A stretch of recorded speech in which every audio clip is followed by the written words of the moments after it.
Late that night, he texted, "We need to talk now." But when he saw what was waiting outside the house, he couldn't even speak. I'm 37, and until 2 weeks ago, I thought I had a decent marriage. Not perfect, but decent. We'd been together for 9 years, married for 7. We met at a work conference, started dating long distance for 6 months before he moved to my city. Got engaged a year later, married the year after that. Pretty standard trajectory. He worked in corporate communications. I work in project management. We bought a house 3 years ago, had 2 cars, talked about kids eventually, but never seriously pursued it. Looking back, maybe that should have been a sign, but at the time, it just felt like we were both focused on our careers.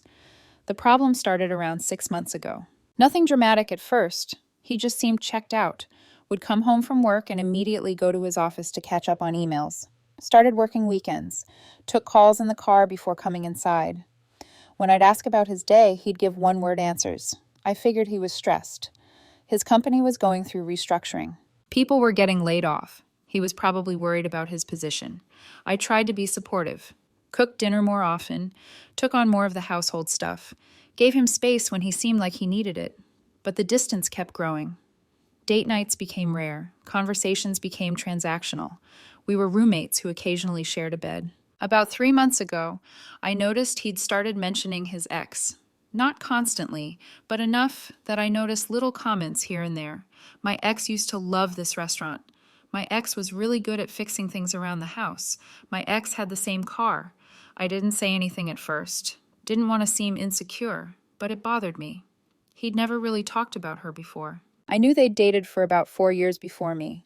Knew it ended because she got a job offer across the country and he didn't want to move. That was pretty much all I knew. Then 2 months ago, he started going out more. Guys' nights, happy hours with coworkers, brunches on Sundays. Always came home. Always had reasonable explanations. But something felt off. I'm not a snooper, never have been. But one Saturday morning, he left his phone on the kitchen counter while he was in the shower. It buzzed with a text. I glanced at it without thinking. "Last night was amazing. Can't wait to see you again." From someone saved as just initials. Not a name I recognized. Not one of his friends whose names I knew. My stomach dropped. I didn't open the phone, didn't read more, but I also couldn't unknow what I'd seen. When he came downstairs, I was making coffee like nothing happened. He grabbed his phone, checked it, smiled slightly, then put it in his pocket. "Who was that?" I asked casually. "Who was the text?" He smiled. "Oh, just a coworker. Funny work thing." He was lying, I could tell, but I didn't push, not yet. Over the next few weeks, I paid more attention.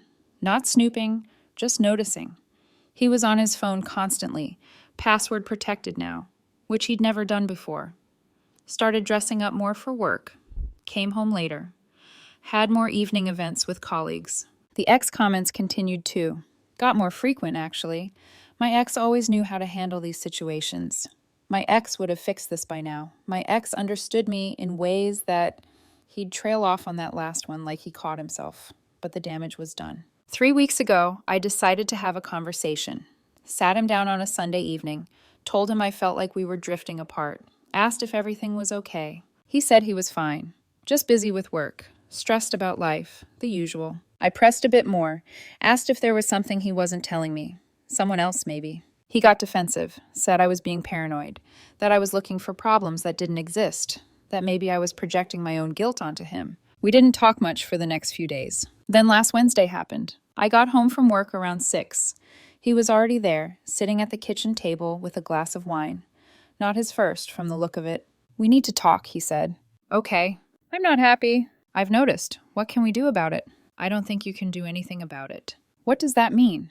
"It means I think I made a mistake." My chest tightened. "What kind of mistake?" "Marrying you." The words just hung there. He said it so casually, like he was commenting on the weather. Where is this coming from? I've been thinking a lot lately about my life, about my choices, about what I gave up. "What did you give up?" "Her, my ex." "I left her for you?" "You didn't leave her for me," I said. "You left her because she moved across the country and you didn't want to do long distance." "I didn't want to do long distance, but then I met you 2 months later, and suddenly I was willing to do 6 months of long distance." "So what are you saying?" "I'm saying maybe I made the wrong choice.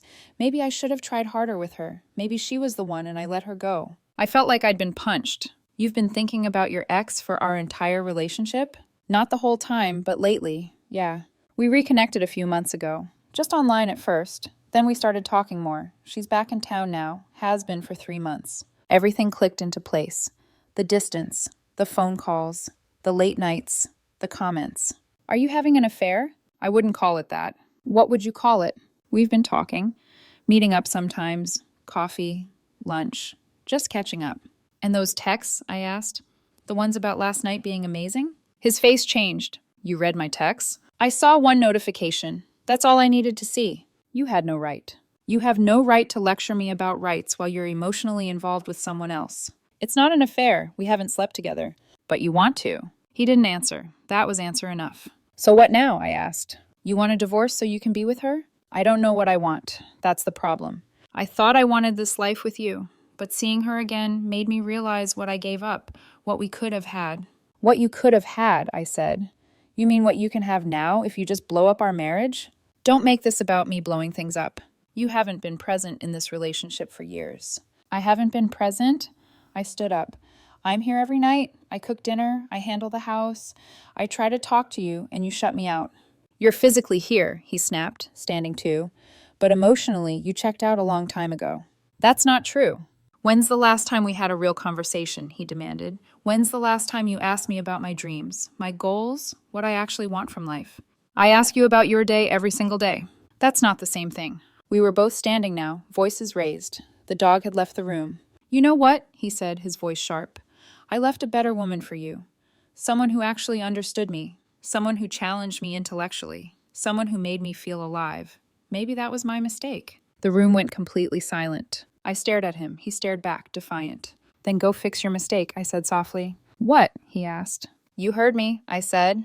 Go fix your mistake. If she's so much better, if you think you chose wrong, then go be with her. I'm not going to sit here and compete with some idealized version of a relationship you had a decade ago. You're not even going to fight for this? Fight for what? I asked. For someone who's been emotionally cheating on me for months? For someone who just told me marrying me was a mistake? Why would I fight for that?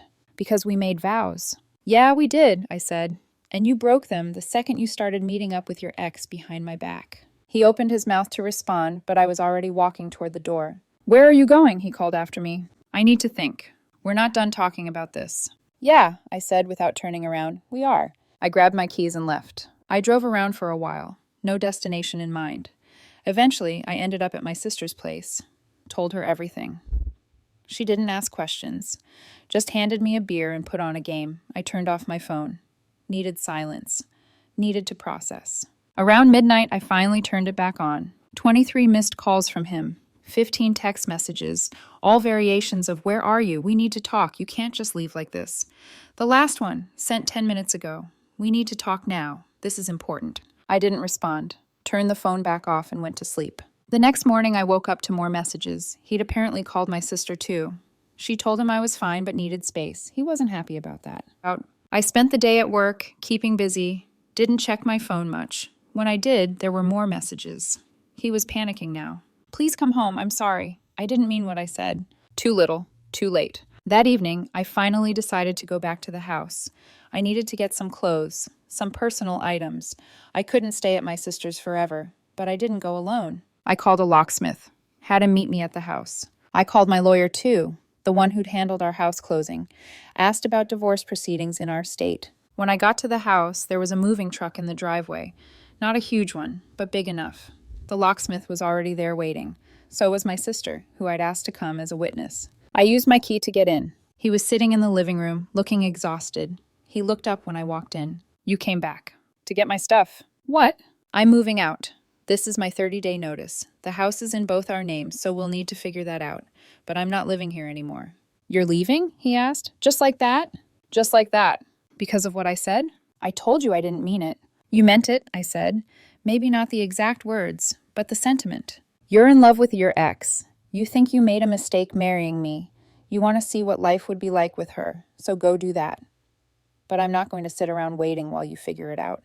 I'm not in love with her, he said quickly. I was just confused. Were you confused when you were texting her, meeting up with her, telling her last night was amazing? We just had dinner, he said. That's all. I don't believe you, I said. And even if that's true, you emotionally cheated.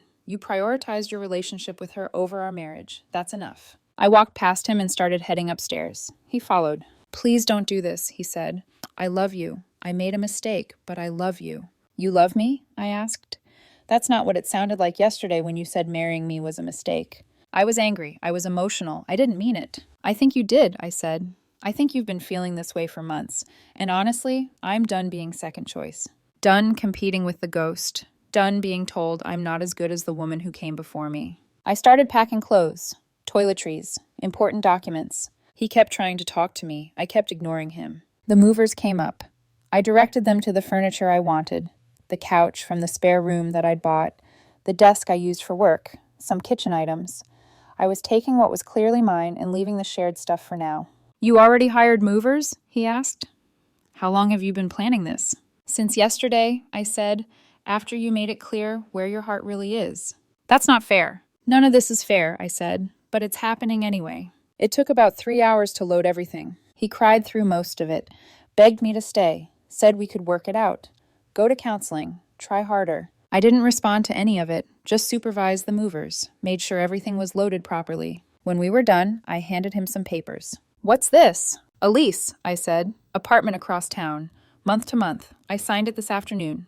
I'll be staying there. Here's the address. He looked at the papers, then at me. You really thought this through. I had time to think, I said. That's what happens when you shut your phone off for a day. And the house? We'll figure it out. Lawyers are drafting separation papers. You'll get them next week. We can sell, or one of us can buy the other out. Whatever you want. I don't want any of that, he said. I want you to stay. That's not an option anymore. The locksmith had been waiting patiently outside. I'd called him because I knew what I was about to do would look petty. But I also needed to make a point. What's he doing here? He asked when he saw him. Changing the locks. You can't do that. I live here. Actually, I can, I said. The house is in both our names. I'm entitled to change the locks for security. You'll get new keys once you provide your new address and agree to the separation terms. Until then, you can stay with a friend.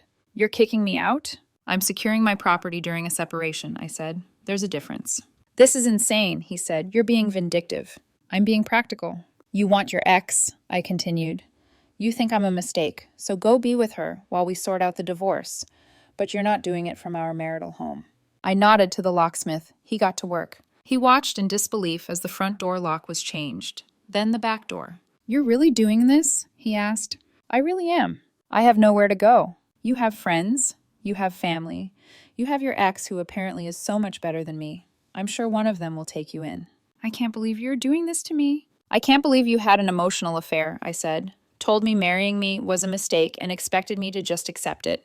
But here we are. The locksmith finished and handed me the new keys.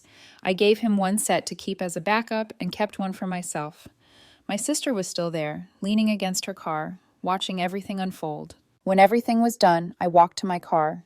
He followed me down the driveway. Please don't leave like this, he said. Let's talk, really talk. We did talk, I said, yesterday, and you made it very clear how you felt. I was wrong. Maybe, I said, but I need you to understand something. When you said you left a better woman for me, when you said maybe that was your mistake, that wasn't just words. That was you telling me I've never been enough, that I've been a placeholder, a second choice, and I refuse to spend the rest of my life being that for someone. You're not a placeholder, he said quickly. Then what am I asked. Because it sure sounds like you'd rather be with her. He didn't answer, because there was no good answer. I got into my car. My sister got into hers. The movers pulled away. He stood in the driveway, crying, with nowhere to go and no way to get back into the house. I didn't look back. The next 3 days were a blur. I focused on setting up the new apartment, getting into a routine, keeping busy. He blew up my phone constantly. Calls, texts, voicemails. They went from begging to angry to threatening to sad again. I responded once. All communication needs to go through my lawyer. I'll send you his contact information. That was it. He tried calling my sister. She blocked him. Tried calling my work. Reception told him I was unavailable. He even showed up in my office. Security escorted him out. 1 week after I left, the separation papers were served. He had 30 days to respond. 2 weeks in, he finally stopped trying to contact me directly.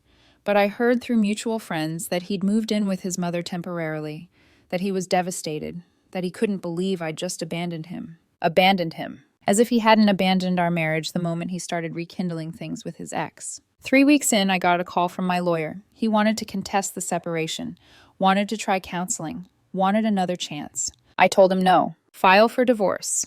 Irreconcilable differences. Fair split of assets. No alimony. We both worked. We had similar incomes.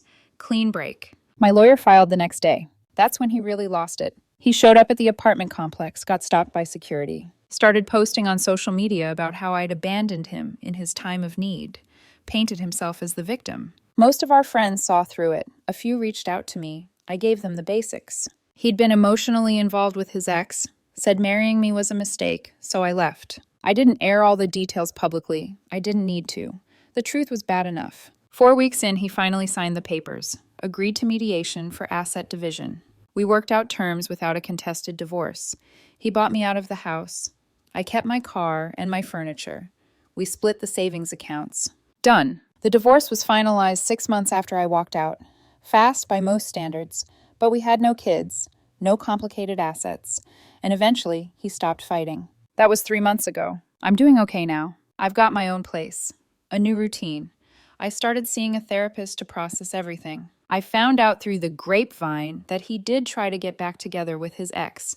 Apparently, it didn't work out. She'd been divorced herself, wasn't ready for something serious, was just enjoying reconnecting with old flames. He was just one of several men she was seeing. He tried to reach out after that fell apart, wanted to talk, wanted closure. I didn't respond. There was nothing left to say. Someone asked me recently if I regret how I handled it, moving out so quickly, changing the locks, not giving him a chance to fix things. I don't, because the truth is, he didn't want to fix things. He wanted to keep me as a safety net while he explored whether he could have something better with someone else. And when I removed that safety net, he panicked. Not because he loved me, because he realized he might end up with no one. I'm 37. I spent 9 years with someone who always wondered if he made the right choice, who compared me to his ex for months before finally saying it out loud, who prioritized his own confusion over our marriage. I'm done being second best, done being the safe option, done with anyone who needs to explore other possibilities to figure out if they want me. I'd rather be alone than be someone's backup plan,